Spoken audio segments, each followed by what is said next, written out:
Faso, Thomas Sankara steps out of a council meeting and into gunfire. He is 37 years old. 4 years earlier, he had been almost unknown outside his own army. Sankara took power on August 4th, 1983, in a coup that lasted less than a day. He was a captain, a paratrooper, a man who had trained in Madagascar and flown planes for fun. What he did next was not typical of a soldier who seizes a government. Within a year, he renamed the country. Upper Volta, a name left over from French colonial maps, became Burkina Faso, the land of upright people. He renamed the capital streets. He renamed the future he wanted for 4 million citizens who had one of the lowest incomes on earth. Sankara moved fast because he believed history was already against him. He ordered a mass vaccination campaign that reached 2.5 million children in 2 weeks.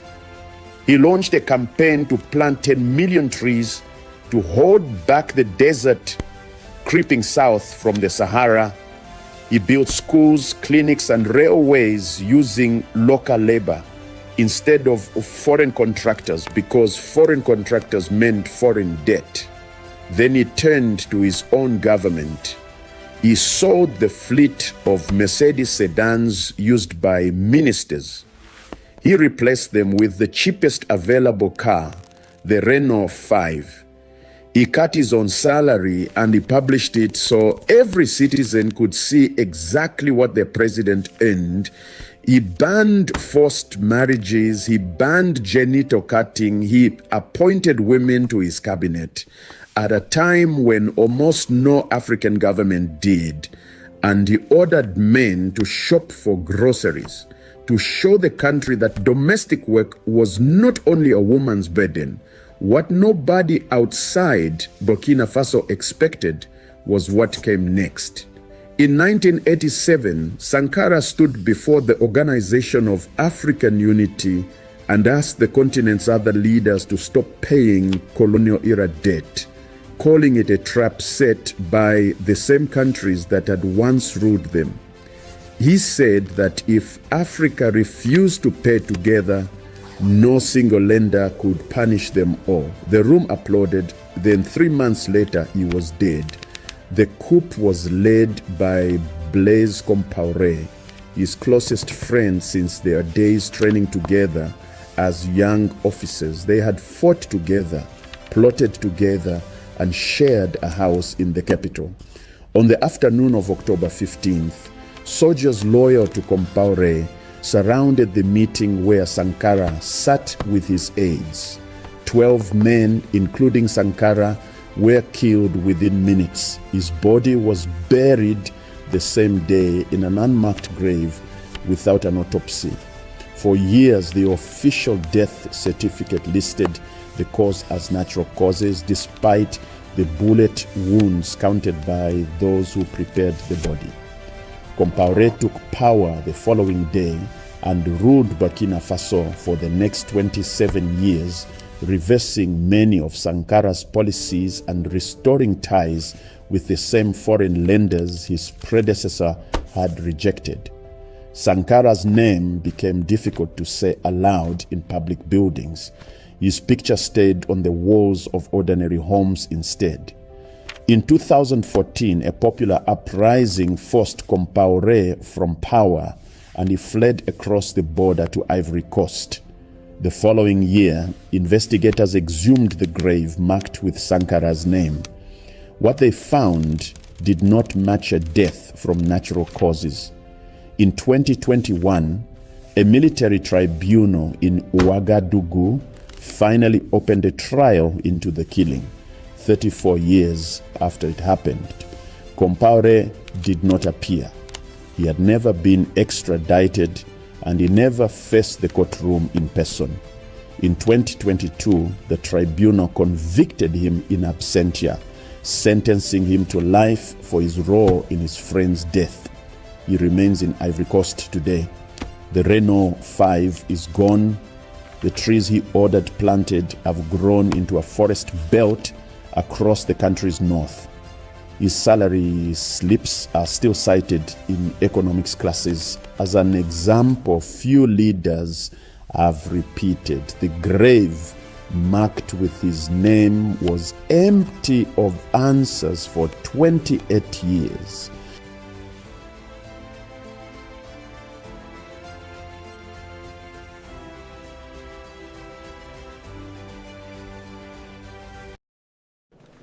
Live from Timbuktu. And before you think of this place as just a city in the desert, look around me. This was one of Africa's great intellectual and commercial centers. It was filled with scholars, manuscripts, libraries, and people pursuing knowledge. Now I'm entering the world that made Timbuktu famous. Scholarship preserved through generations of written knowledge. These manuscripts weren't decorations.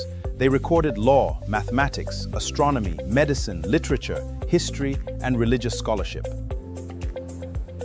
And this courtyard leads us into Sankore, one of Timbuktu's most famous centers of learning.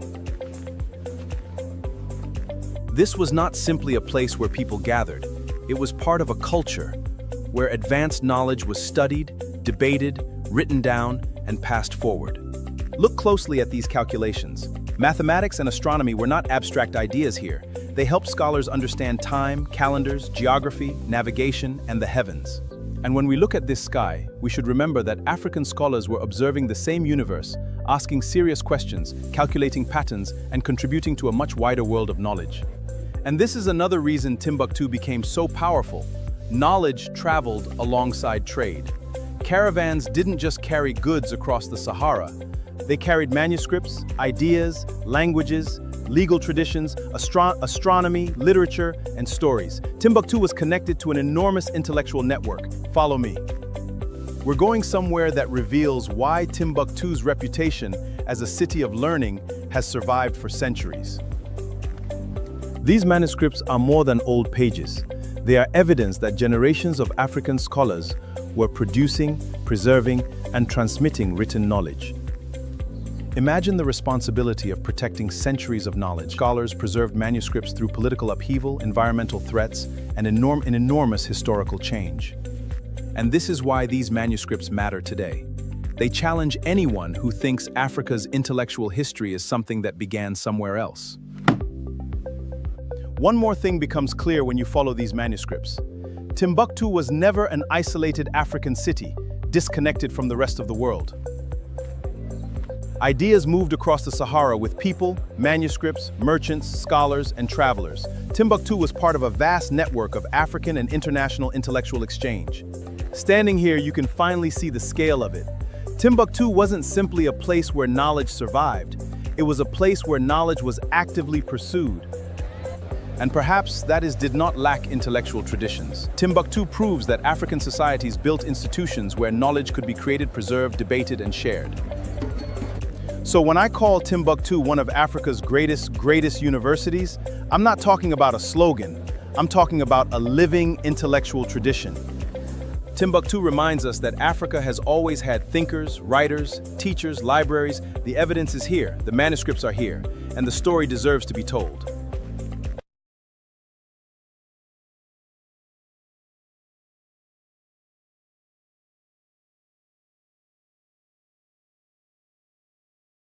I'm standing in present-day Sierra Leone, in the homeland of the Mende people.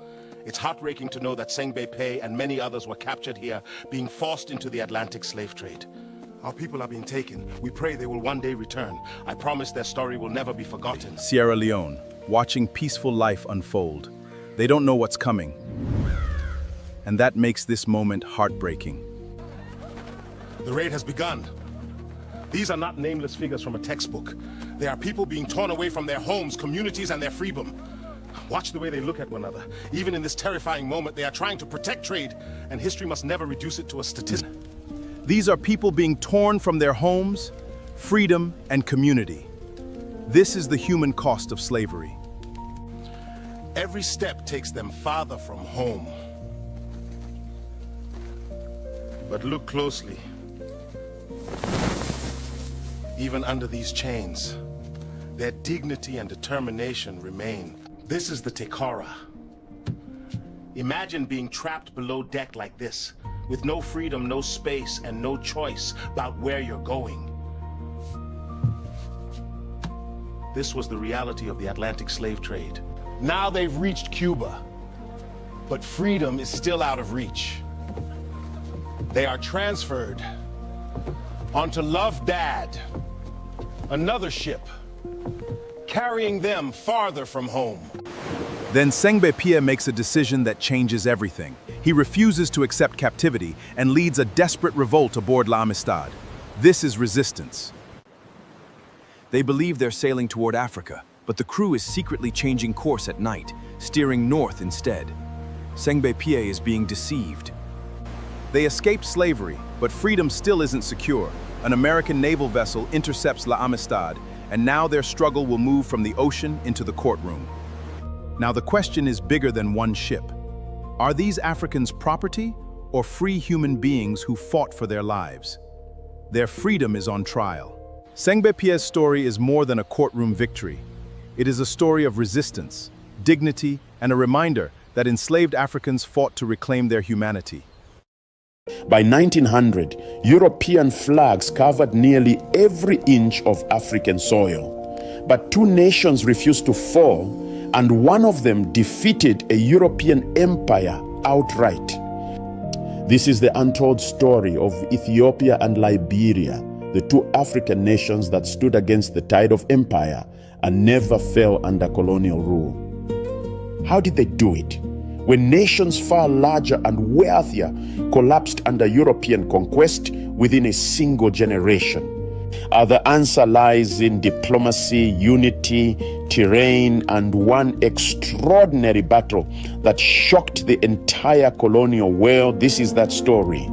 Between 1881 and 1914, European powers carved up 90% of the African continent in what historians call the scramble for Africa.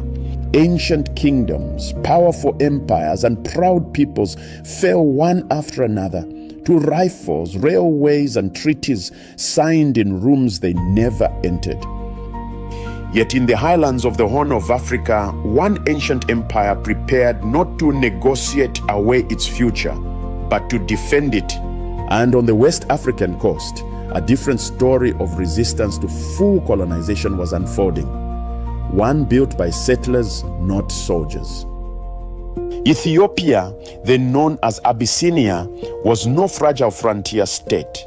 It was a Christian empire with roots stretching back over 1,000 years.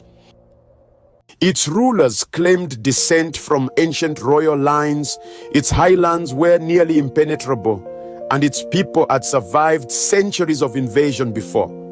By the 1880s, Italy had set its sights on the Horn of Africa, eager to join Britain and France in the race for empire. Italy established a foothold at the port of Massawa, then pushed inland, believing Ethiopia would be as easily overrun as its neighbors. Meanwhile, Liberia's story began decades earlier, founded in 1822 by freed African Americans seeking a homeland free from bondage and colonial rule. Two very different paths, one continent and one shared outcome. Independence preserved while nearly every neighboring territory fell to European control. At the center of Ethiopia's defense stood Emperor Menelik II, a shrewd ruler who understood both warfare and the games of European diplomacy. Menelik quietly acquired modern rifles and artillery from rival European powers, playing their competition against each other to arm his own empire. Beside him stood Empress Tetu Betu, a fierce strategist whose counsel shaped military decisions and whose resolve never wavered before the invaders. Regional commanders like Rasalula Ngida brought decades of battlefield experience, uniting fractured provinces into a single formidable defensive force. Across the ocean's edge in Liberia, Joseph Jenkins Roberts became its first president, guiding a young republic through fragile early independence. Italian General Oreste Baratieri commanded the invasion force, confident that superior weaponry alone would guarantee a swift and decisive colonial victory. Ordinary highland farmers and herders answered Menelik's call to arms, transforming villages into a vast, unified, continent-spanning defensive army. These leaders, soldiers, and settlers together form the human core of a story too often left out of the colonial narrative. In 1889, Ethiopia and Italy signed the Treaty of Wuchale, but the Amharic and Italian versions told two very different stories. The Italian text claimed Ethiopia as a protectorate. The Amharic text promised only friendly cooperation. The deception would not stay hidden long. When Menelik discovered the deception, he renounced the treaty entirely, declaring to the world that Ethiopia's sovereignty was not negotiable. Italy responded by expanding its military presence, moving troops deeper into Ethiopian highlands, confident that resistance would quickly collapse. Menelik issued a nationwide call to arms, summoning warriors from every corner of the empire to defend their sovereign homeland. Over 100,000 soldiers gathered from across the empire, an unprecedented mobilization that stunned Italian intelligence officers monitoring the highlands. Supply lines stretched across brutal terrain as women and support workers carried grain, water, and ammunition to the gathering army. Italian forces, overconfident and underestimating the scale of Ethiopian mobilization, pressed forward toward the fortified town of Adwa. On the night of March 1st, 1896, both armies prepared for a confrontation that would decide the fate of an entire continent. At dawn, Ethiopian forces launched a coordinated assault across three fronts using their intimate knowledge of the mountainous terrain. Italian columns, separated by rugged ridges and faulty maps, found themselves isolated and unable to reinforce one another in time. Empress Taitu personally directed reserve forces and water supplies, ensuring exhausted fighters could hold their positions through the long battle. By midday, the Italian line collapsed entirely. Thousands surrendered, retreated, or fell across the unforgiving highland battlefield of Adwa. The Battle of Adwa became the most decisive African military victory over a European colonial power in the 19th century. The Treaty of Addis Ababa followed in October 1896, with Italy formally recognizing Ethiopia's full and unconditional independence. News of the victory traveled across oceans, inspiring anti-colonial movements and black intellectuals from Harlem to the Caribbean and beyond. Meanwhile, Liberia navigated its own path, balancing relationships with European and American powers to preserve its fragile sovereignty. By the dawn of the 20th century, two African nations stood as living proof that colonization was never truly inevitable. Few know that Menelik's arms came partly from France and Russia, nations hoping to weaken Italian ambitions in the region. Ethiopian intelligence networks tracked Italian troop movements for months, using local traders and travelers as an informal spy network. Liberia's founding is rarely discussed honestly.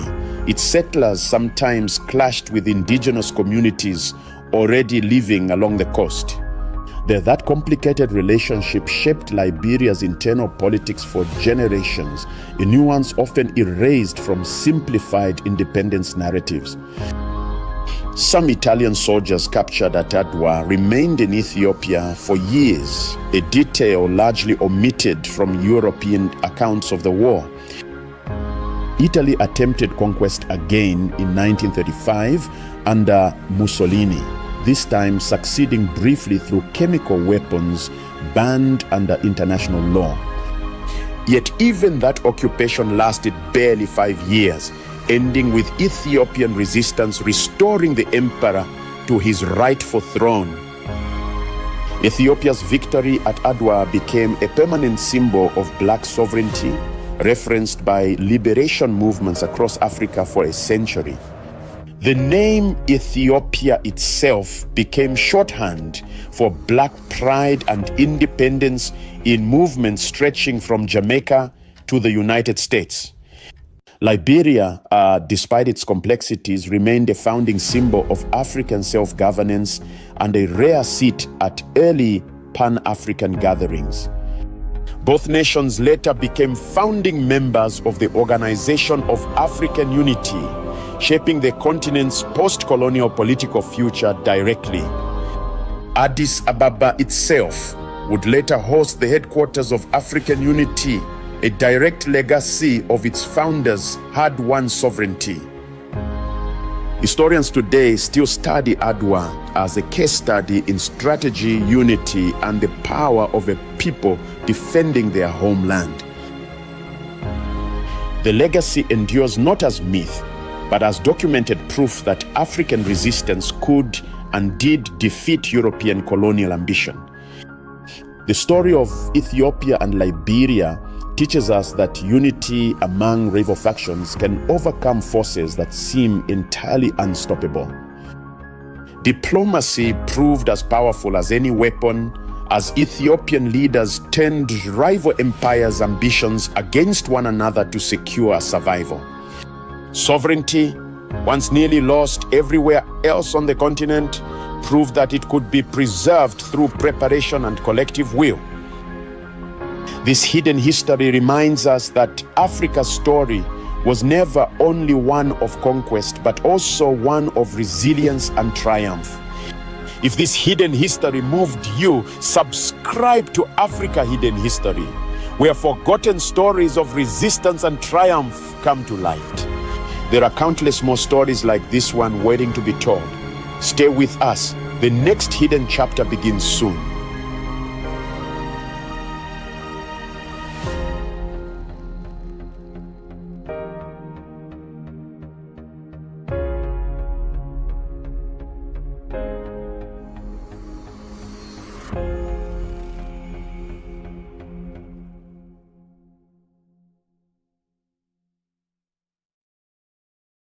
In 30 BC, Rome conquered Egypt. It was the end of the Ptolemaic dynasty, the death of Cleopatra, and with Egypt secured, Rome turned its hungry eyes southward, toward Nubia, toward the kingdom of Kush, toward the vast wealth of the Nile's upper reaches. Rome placed a prefect named Gaius Petronius in charge of Egypt and its southern frontier. He levied heavy taxes on the Kushites. He expected submission. He had not yet met Amanirenas. Amanirenas was Kandake, the title for queen or queen mother of the kingdom of Kush, ruling from the great city of Meroe, where the pyramids of Nubia still stand today. She was described in Roman sources as a fierce and formidable woman who had lost one eye, either in battle or through disease, and who commanded her forces personally in the field. The Romans called her one-eyed.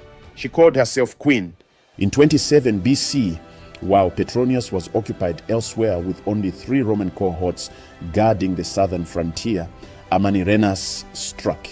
She led a Kushite army northward across the Egyptian border and attacked 3 Roman-held cities simultaneously, Syene, Elephantine, and Philae.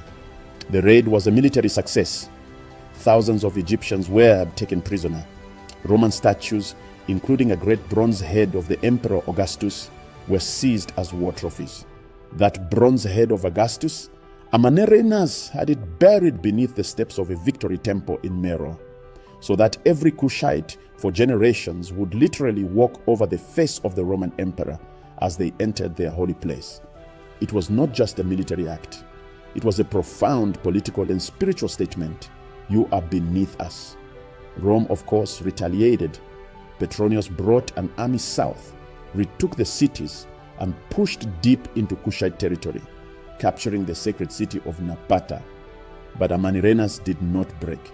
She mounted a second campaign while the Romans were occupied fighting in other theaters. She struck again, and this time the damage was significant enough that Rome decided a diplomatic solution was preferable to continued war with this persistent one-eyed enemy in the south. In 22 BC, Kushite ambassadors met with the Emperor Augustus himself on the island of Samos. The peace treaty they negotiated was extraordinary. Rome agreed to withdraw from Nubian territory. The taxes that had ignited the war were abolished. The Kushite prisoners taken in Petronius's raids were released. Amani Reynaz, one-eyed warrior queen of Africa, had fought the Roman Empire, the most powerful military force on earth, to a negotiated draw on her terms. 1400 years after Amani Reynaz, another African queen took up arms against an invading empire, but this time the invaders came not from the north but from the east, and they came carrying a new religion that would reshape the entire world. The Arab Islamic conquest of the 7th century transformed the Middle East and North Africa with breathtaking speed. Within decades of the Prophet Muhammad's death in 632 AD, Arab armies had swept through Persia, Syria, Egypt, and were pushing westward across North Africa, the region the Romans had called the Maghreb. Most populations they encountered either accepted the new faith or were conquered outright. But in the Ores mountains of what is today Algeria, they met a force they had not anticipated. Her name was Dihya. The Arab armies who faced her called her Al-Kahina, the prophetess, the sorceress. She was a queen of the Jarawa Berber tribe, and she possessed something rarer than military force: the loyalty of multiple competing Berber confederacies and a reputation for prophetic foresight that made her soldiers believe she could not lose. In 688 or 689 AD, Dihya's forces met the Arab general Hassan ibn al-Numan at the Battle of Meskiana. The result shocked the Arab world. They were defeated, completely routed. Hassan fled back to Egypt and did not return for nearly 5 years. For that half-decade, Dihya effectively ruled North Africa west of Egypt as a sovereign power. But then she made a decision that historians still debate. Knowing that the Arabs would return, knowing that their ultimate strength was too great, she ordered a scorched earth policy across the fertile northern coastal regions. She destroyed towns, burned food supplies, stripped the land of everything an invading army might use for sustenance. Her reasoning was stark and logical. An army that cannot feed itself cannot fight. This decision alienated some of her Berber allies, particularly those with deep roots in the coastal settlements she was now burning. And when Hassan ibn al-Numan returned around 703 AD with a massively reinforced army and the offer of generous terms to Berbers who would join him, some did. Dihya's final battle took place near a well in a region that became known in her memory as Bir al-Kahina, the well of the prophetess. She died fighting. According to Arabic sources, she instructed her sons before the battle to join the Arab forces and ensure that Berber culture survived even within the new political order. She understood that culture can outlast conquest. She was right. Berber culture, the Amazigh people, still exists today. Their language, their traditions, their identity have survived 1400 years of Arab, Ottoman, and French colonial rule. Dihya did not stop the conquest, but she bought her people time, and she showed them that resistance on your own terms is itself a form of dignity.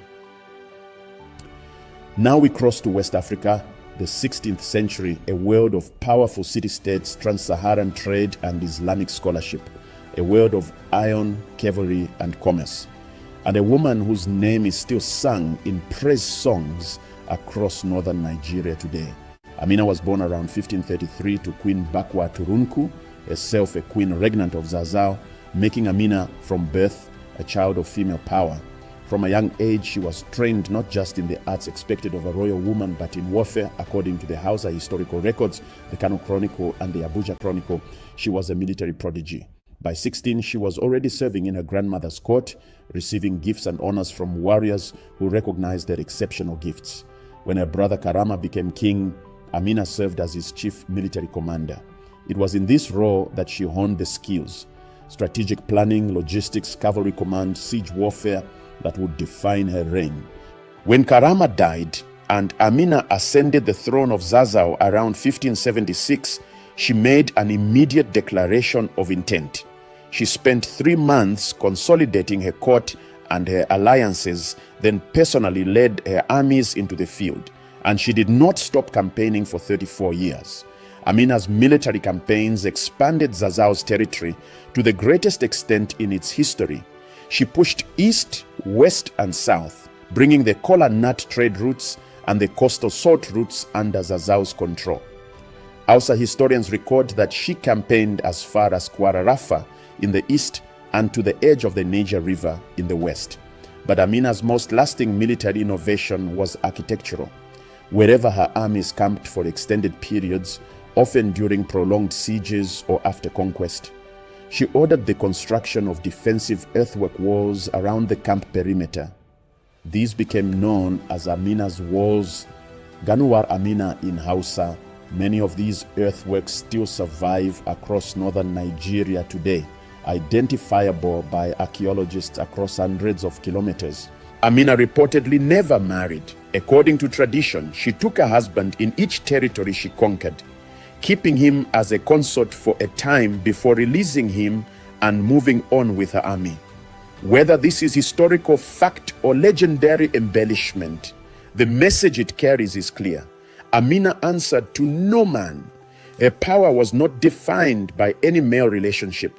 She was sovereign, absolutely and entirely on her own terms. Perhaps no African queen in history navigated a more treacherous political landscape with more brilliance than Ana de Sousa Nzinga Mbande. She was born in 1583 in the kingdom of Ndongo, a Mbundu kingdom in present-day Angola, the daughter of King Ngola Kilombo Kia Kasenda and a slave concubine. The Portuguese had been on the Angolan coast since 1483. By Nzinga's birth, they controlled the coastal city of Luanda and were engaged in the systematic destruction of Ndongo sovereignty, using a combination of military force, manipulated alliances with rival African chiefs, and the devastating machinery of the